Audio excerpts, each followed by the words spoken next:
Well, I'm back here for part 3 of my Idiot's Guide to Woodworking, my cheap or free wood wall shelf. And I got all my pocket holes drilled. I didn't measure them out to make them all even and perfect. They're not going to be seen. I don't plan on plugging them either. I'm just going to leave them open, throw some paint in them when I paint these. I got them all done. I've got, I think, like 20 shelves uprights in that had to have the holes on each end. So you figure 20 times 6. It's a lot of holes. You don't realize how much you're going to do, how long it takes. And then you get some of those real tall ones like the uprights way over there that are 77.5 inches long, and they're sitting on top of my jig here. So they really are kind of hard to balance and whatnot and whatever. So definitely, if you have a friend handy, ask for some help. If you don't have a friend handy, you can actually take this part out and just clamp it to the wood, which I'd recommend if you don't feel comfortable holding that long of a board up. You can lay it down and go that route. So it works out pretty well. Either way, I got it done. I ended up killing a battery. It was a fresh charge battery to give you an idea how many holes I ended up drilling. I just used my little impact here on my DeWalt. I'm loving this 20 volt. Thing's knocking, these holes out like it's nothing. But I did have to replace the battery. I had 1.5 holes left to drill. So I probably could have gotten through it if I would have let it set for a moment and hit it again, but I need to charge the battery anyway, so I figured I'd go ahead and do that, change it out.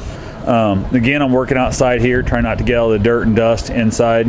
I just lined them all up, and I guess on these really short ones over here, I did go ahead and just do 2 holes on the 12-inch shelves, so it wasn't that big a deal. And on the uprights, the top didn't actually get any at all. The middle shelf got the 3 on each end, and then the long, tall shelves, they've got just 2 up here on the end. And all that's going to do is actually screw up into the top plate onto it. So definitely not any structural. It's a structural left and right, but no weight pushing down on it. So not a concern there. All the weight's actually going to be on the lid right here pushing down. So it's just keep it from sliding forward or back. So I've got to get these all painted up, and then I guess assemble is the only thing I have left to do.